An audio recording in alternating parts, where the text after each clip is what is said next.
April comes to a close and the Yankees are in a tough way. The Yankees have now lost 3 consecutive series. Their record drops to 15-14, and the injuries just keep on coming. And the big one now is, Aaron Judge, and his injury status remains uncertain. And I don't think it's going to be anything long term. Could there be an IL stint? Definitely, but I don't think it's going to be anything that's going to keep him out for months. Like, for example, like Giancarlo Stanton, like that. I think, who knows? Like, he could be out for quite some time. For Judge, it's a little bit different. But we left the last series thinking that maybe that they dodged a bullet, but we weren't sure. To be honest, we weren't sure. He started the first game of the series and left the game early with what was called right hip stiffness.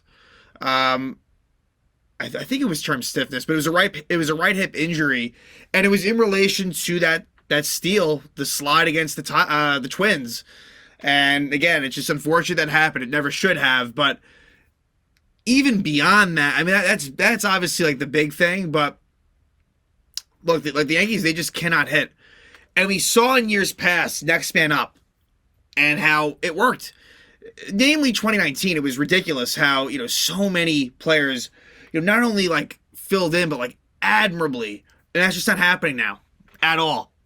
And you look at this entire team, and I'm thinking about it very quickly, so it's not fair, but it's like Garrett Cole's the one kind of constant that has just been excellent the whole way through. Now, I'm sure there's been some other guys that of course deserve credit, that have honestly had very, very solid seasons, but again, the Yankees have lost 3 consecutive series. The road trip ends, and they finish off 2-5 on the road trip.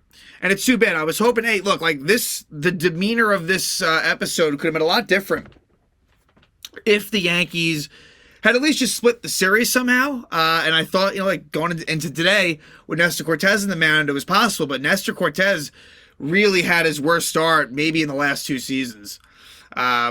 Giving up 7 earned runs, 3 homers, 4 walks, didn't make it out of the 5th, I don't think. So, for Nestor, who, again, one of those things where if he pitched well today, we'd be singing his praises, but since he didn't, he's had a little bit of a tough go at it this year. He's usually very consistent, but he's given up a lot of home runs, but it's just a bit of a mess right now. The Yankees actually lose the last game 15-2.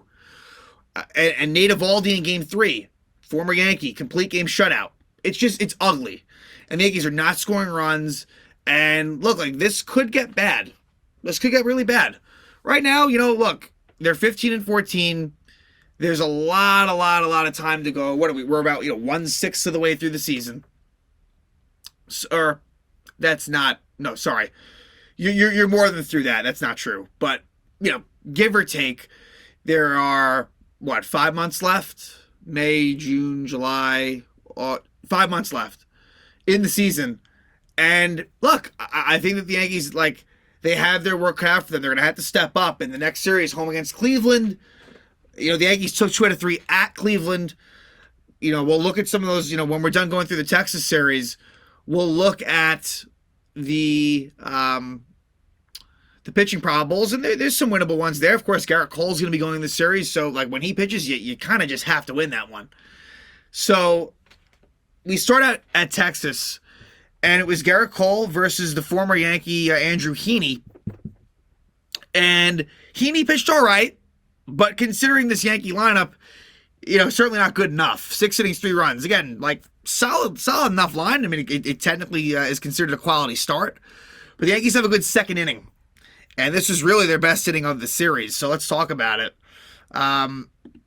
So it's Cole versus Andrew Heaney. I'm not going to get into, I guess we'll do some housekeeping real quick. Franchy Cordero gets sent down after game 2, I believe, and deservedly so. It's so funny. Franchy was such a great story when the Yankees were doing well earlier on, hitting 3 on homers and doing a great job, and it's all falling apart. Offensively, defensively, and he got sent down, and then Jake Bauers got called up, and it was very reminiscent to Fowler, the young Yankee prospect who got traded to Oakland in the Sonny Gray deal back in 2017 at Chicago at the White Sox. He had that play in the right field foul territory where he gets hurt. Bauers, who has been in the majors. I think Yankee fans would mainly remember him from his days with the Tampa Bay Rays. Bowers makes a great catch in Game 3 in left field, and unfortunately hurts his knee. Now, it sounds like he's going to be okay. Sounds like it's not going to be an IL stint, but just to say, Franchi was sent down, and they called up Jake Bowers. So by the end of the series, the Yankees were rolling out with two guys on the bench that were just unavailable in Bowers and Aaron Judge. So, and then I can't remember. It probably had already happened at this point. Greg Wright didn't know. I think Greg Weiser got sent down, and they called up Nick Ramirez. That happened, I think, in the Twin Series. So that's old news. I don't think there was any other moves besides that. So as far as Game 1 goes, in the second inning, the Yankees score 3 runs, and it's a home run by DJ LeMahieu to the opposite field, his 3rd homer of the year. Then Gleyber Torres, they go back to back. It's his 4th homer, and this was a no doubt about it, dead center field shot. Gives the Yankees 2-0 lead. Then Peraza is hit by a pitch. With 1 out, Trevino singles, Aaron Hicks walks, and for Aaron Hicks, it's like he continues to play. And I'll say this, and as a right-handed hitter, Aaron Hicks is competent. Barely, but he is. As a left-handed hitter, it is impossible for him to do anything well as a left-handed hitter. But I digress. But with the bases loaded, 1 out, Anthony Volpe with an RBI single. And it gives the Yankees a 3-0 lead. And then Aaron Judge strikes out. And that was it for him. That was, he would leave the game soon thereafter. But that would be his last at-bat, as he played a couple more innings in the field. Look, they had him out there in right field. So they were hopeful going into this game that he'd be okay. But look, this is the smart thing to do. No need to push this. There's no need to push this. So I absolutely agree with sitting him out. It sucks, but it is what it is. And then Anthony Rizzo strikes out to the end of the inning, and that was a really bad call. He strikes out looking on a pitch that was absolutely a ball. So the Yankees have a 3-0 lead, and then Cole is cruising for the most part. Garrett Cole doing a really nice job. Like I said, Judge is replaced in the 4th inning as Waldo Cabrera comes in and plays right field. And in the bottom of the 6th is when Cole gets into a little bit of trouble. It's back-to-back singles by Simeon and Grossman, then a walk by Nate Lowe. So base loaded, no out. He does strike out Adolis Garcia, and then he actually almost gets out of it completely, as there was almost a 3-6-1 double play, but Cole unfortunately doesn't come up with the ball cleanly. So it's not an error, but the run does score, makes it 3-1, and then an infield single by Ezekiel Duran. That's not the last we hear of Duran, and Duran was a former Yankee prospect involved in that Joey Gallo deal. And so it's 3-2 at that point, but Cole gets Josh Smith, also a former Yankee involved in that Gallo deal, to ground out. So they keep that 3-2 lead, and we head to the 7th. And in the 7th, Brock Burke replaces Andrew Heaney, another lefty. And the Yankees had a chance, but they don't score. And then in the 7th, Cole gets a couple of outs, and so he finishes out 6 2/3, 2 earned runs. And Michael King comes on and finishes out the game, and that is one of the bright spots. Michael King, who a little bit of a shaky start to the season, is really rounding into form, and his role is such that it's multiple innings, and don't be surprised like this where he comes in the 7th inning and just finishes it out. Now, I don't know if I love that because it kind of puts him out of the equation for a couple of days at least. Maybe even look, if he throws 40 pitches, they might even be hard pressed to not let him go, in that 3rd day. But King strikes out Simeon in the inning. Then in the 8th, there's a 2-out walk by Garcia. Other than that, good job by King. Then Jose Trevino off of Jose Leclerc. So Trevino, the former Texas Ranger, hits a big insurance homer to give the Yankees a 4-2 lead. And then in the bottom of the 9th, King goes 1-2-3. So a really nice job by Michael King. 2 1/3. No hit. Gets the save, and Cole is now 5-0 on the season. Garrett Cole has arguably been the best starting pitcher in Major League Baseball to start the season. 5-0 with a 1.11 ERA. He has been absolutely fantastic. So at that point, you're not feeling good about Judge, but you're feeling all right overall. The Yankees are 15-11. Well, reality check the next 3 games. So let's jump to Game 2, and the pitching matchup here was completely lopsided going in, and it proved to be true. Clark Schmidt versus Jacob deGrom. Now, Jacob deGrom would leave this game early. He would leave the game in the 4th inning due to right elbow inflammation. He would be placed on the IL. But for the Yanks, with this offense the way it is, it really didn't matter. Dane Dunning came in and did a nice job. But for Clark Schmidt, look, was he failed a little bit by Franchy Cordero's defense and right a little bit, but still with Clark just not getting it done. And I guess the 1 walk, 8 strikeouts, it's encouraging. There was a hit by pitch in the mix as well. But 10 hits in 5 innings, you can't overcome that. That's just not good. And so Clark Schmidt's ERA in the season is 6.84. He's 0-3. And the Yankees, I think maybe they've won 1 game when he started. I think maybe just one. That game at Cleveland is the only one that comes to mind. And for Clark Schmidt, the only reason why he's still in the rotation is because of injuries. He really has been a definite disappointment. So, game 2. Keep in mind, Aaron Judge is, active technically, but on the bench. And so lineups in this series were, I'm not even getting into them because at this point, there's no structure to it. So it's not even worth sort of laying out the differences because it's just the Yankees are in a tough spot. So let's skim through these last 3 games. It's ugly. But in the bottom of the 2nd, Texas gets on the board. A single by Jonah Heim, double by Robbie Grossman, then an RBI ground out by Ezekiel Duran. And I think this was the play where I think this was a nice play by Peraza, if memory serves me correct, where it actually could have been worse, but I think he made a nice play there. Then with 2 out, it's an RBI double by Marcus Semien. Gives the Texas Rangers a 2-0 lead. deGrom is pitching really well. Bottom of the 3rd, you get a 2-out double, RBI double by Jonah Heim. Gives the Texas Rangers a 3-0 lead. I think this was a play where Franchy Cordero could have had it right.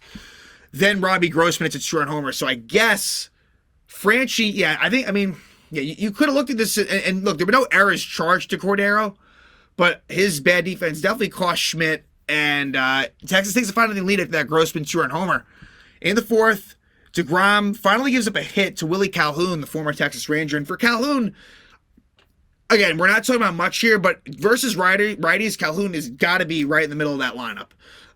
He is definitely one of the better offensive players you have on this team right now, as sad as that is. And so deGrom leaves the game with 2 outs in the 4th, leaves the game, and Oswald Peraza grounds out. And for Peraza, it's been disappointing. You really want him to kind of just grab this opportunity, and he's not doing it. He simply is not doing it. There's flashes, but for Peraza, not liking what I'm seeing. So in the 4th, Schmidt pitches a scoreless 4th inning. You get a ground rule double by Oswaldo Cabrera in the 5th. And eventually with 2 outs, you get an RBI single by Kyle Higashioka. Makes it 5-1. But then LeMahieu grounds out to end the inning. Let's jump to the 6th. Anthony Rizzo hit by pitch. Moves to 2nd on a wild pitch. Glaber grounds out. Rizzo moves to 3rd. And then it's a sac fly by Willie Calhoun. Cuts the lead at 5-2. You do get a Peraza double, but then Oswaldo Cabrera grounds out. And for Oswaldo Cabrera, the numbers are just pretty damn ugly this year for him. Bottom of the 6th, Jimmy Cordero comes on, and the bullpen does a nice job. I believe it was Cordero, maybe Wandy Peralta? No, sorry, Cordero and Albert Abreu. So Cordero pitches the 6th, pitches the 7th. It's a couple of 1-2-3 innings and a couple of strikeouts in there as well. In the 8th, Jonathan Hernandez replaces Dane Dunning, gives up a 1-out single to Rizzo, but that was all. Then Albert Abreu pitches the 8th, goes 1-2-3, and then Will Smith, the lefty, closes it out for the Texas Rangers, goes 1-2-3. Anthony Volpe does pinch hit for Franchy Cordero, and after the game, Cordero was sent down for Bowers. So it's a 5-2 win for the Texas Rangers. Let's jump to game 3. And this is where Nate Eovaldi pitches a complete game shutout. And look, for Johnny Brito, not a bad start at all. Makes one real big mistake, and that costs him against Ezekiel Duran, the former Yankee prospect. And again, that Joey Gallo trade, it's a bad, bad trade. There's just no 2 ways about it. A horrible trade by Brian Cashman in the 2021 trade deadline. So Nate Eovaldi, the former Yankee, who's given the Yankees problems, not always, right? The Yankees have gotten to him. He's faced Yankees a lot since he left, mostly as a Boston Red Sox. But for the Yanks, Johnny Brito does a nice job, goes 5 innings, gives up those 2 earned runs. It was the 2-run homer in the 5th. That was the difference in this ball game. So, the Yankees only get 3 hits against Nate Eovaldi. Very disappointing. And Eovaldi had been struggling going into this. So Eovaldi comes out of there with a 3.93 ERA. I think he came in with a 5.2 ERA. And this is after, 9 scoreless innings. And this is the first time the Yankees have been shut out by a complete game shutout by one individual pitcher in a long time. I think they had a long streak of that not happening, and that came to an end. So Jake Bauers gets hurt on a great catch. Adolis Garcia flies out to Bauers. A fantastic catch, and you feel bad. He got hurt, left the game. Let's try to see if there was any real, spots here. Brito gets out of a jam in the third where Anthony Volpe makes a really nice play to get Duran out of home on a Travis Jankowski ground out. And let's see. Let's jump to the bottom of the fifth. Yep. RBI single Robbie Grossman, and then it's short over by Ezekiel Duran. That simple. Gives Texas a 2-0 lead. Then Marinaccio comes on in the sixth. Guys in a little bit of trouble. There's a couple of walks, and for Marinaccio, the walks have been there, but he has such good stuff. He's able to get out of there. And in the seventh, Ian Hamilton comes on, pitches a scoreless seventh inning. Then in the eighth, Wandy Peralta also pitches a scoreless inning. And look, like there was nothing. I mean, looking at this, like, did the Yankees even have an at-bat runners in scoring position? They were 0 for 2 runners in scoring position. Yeah, I mean, just really, really bad. No extra base hits. Of all the cruises to this easy shutout. And so let's head to game 4. Wandy Peralta versus Sorry, not Wandy Peralta. Another lefty. Another funky lefty. Nestor Cortez against Martin Perez. And this was a game that, pitching match-wise, I'm thinking, all right, there might be an opportunity here. No such thing. No such thing. And the Yankees, there were chances to break through, and it just didn't happen. But for Nestor Cortez, immediately gets into trouble right away in the first. And the walks, Nestor Cortez is known for having great control. And when he's walking guys, there's an issue. So Robbie Grossman walk, Nate Lowe walk. Adolis Garcia kind of dunks a single into right. And so base sort of won out, and Josh Young with a grand slam. His 6th homer of the season, and that was basically all she wrote. Once I saw that with this offense, you're basically out. Now, the Yankees made it kind of interesting at points, but right there, it's 4-0 Texas.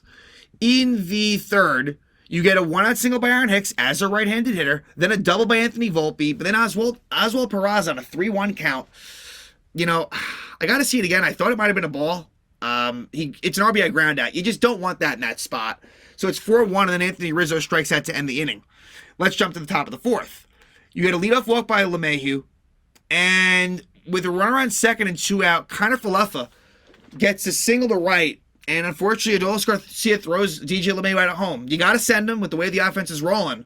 I wish LeMahieu wasn't looking. I wish he was just running. I understand kind of why he's looking at the throw, but LeMahieu's thrown out by Garcia at the plate. So it remains 4-1. Let's jump to the top of the fifth. An opportunity. Single Higashioka. Single Hicks. And then Anthony Volpe flies out to center, no advance. And then Oswald Peraza with a double play back to the pitcher. It's a 1-4-3 double play, and that is huge. You got to come through there and develop a rally. They can't do it. And then in the fifth, it all blows up on Cortez. A 2-run homer by Nate Lowe, opposite field, makes it 6-1, and then a home run by Adolis Garcia. They go back-to-back. It's Garcia's 8th homer. He crushes it, makes it 7-1 Texas, and Albert Abreu would try to finish out. He would finish out the inning, but before he does, Jonah Heim homers, makes it 8-1 Texas. And then it would be, let's see. Yeah, Perez goes 6. So 6 innings, 1 run for Martin Perez. Bottom of the 6th, Albert Abreu really gets pummeled. It's a combination of Abreu and Nick Ramirez.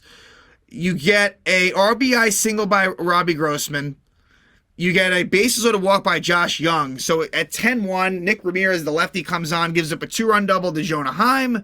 And then a 2-run single to Ezekiel Duran, makes it 14-1. Former Yankee Ian Kennedy comes on in the 7th, goes 1-2-3. Ramirez pitches a scoreless 7th. In the 8th, Kennedy is replaced by Cole Ragans. He goes 1-2-3. Then Ramirez does give up another run in the 8th as Sandy Leon gets an RBI double. Then on the top of the 9th, Yuri Rodriguez comes on, and the Yankees do battle. I mean, they're down 15-1, but with 2 out, you get an infield single by Gleyber Torres, a walk by Oswaldo Cabrera, a single by Isaiah Connor-Falefa, then a bases-loaded walk by Kyle Higashioka. So they were fighting till the end, not that it matters much. And then you get an Aaron Hicks strikeout to end the game and the series. The Yankees embarrassingly lose 15-2. And so now the Yankees head home to take on the Cleveland Guardians.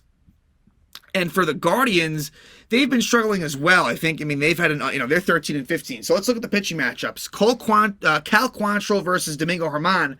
And it's a battle between two pitchers that have not, 5.4 ERA for Quantrill, 5.54 for Germán. So this could go either way, this one. This one, is kind of a toss-up. Game 2, Tanner Bibby, who, had a really nice debut outing for the Guardians versus the Rockies, his last outing, will take on Garrett Cole. This is a game for the Yankees you have to win. You have to win with Cole on the mound. You got to do it. And then Game 3 is advantage Cleveland. It'll be Shane Bieber versus Clark Schmidt. So you look at it, and that Game 1 is kind of like, that's kind of the toss-up. You hope to win the Cole one, and you probably lose the Bieber one. And so tomorrow night's game is kind of what could determine the series. But I feel like that's almost premature as well. Because with the way this Yankee lineup looks right now, they might not win any. I mean, they haven't gotten swept yet. It's interesting. This Yankees season, there's been no sweeps on either occasion, on either front. And that's probably why they're at 15-14. They were winning a bunch of series, and now they're losing. They've lost 3 straight. We will find out Aaron Judge's status. Again, don't be surprised if he's placed on the IL. I do think the fact that he hasn't yet is encouraging for the long term. But, look, they might retroactively place him on the IL. I wouldn't be surprised out of an abundance of caution. But we'll see. That's the big thing here. We will see if he comes back. But the Yankees head home, a bad road trip. 2-5 on this road trip. They dropped to 15-14. April ends, and it was a really rough month. We'll see what May brings.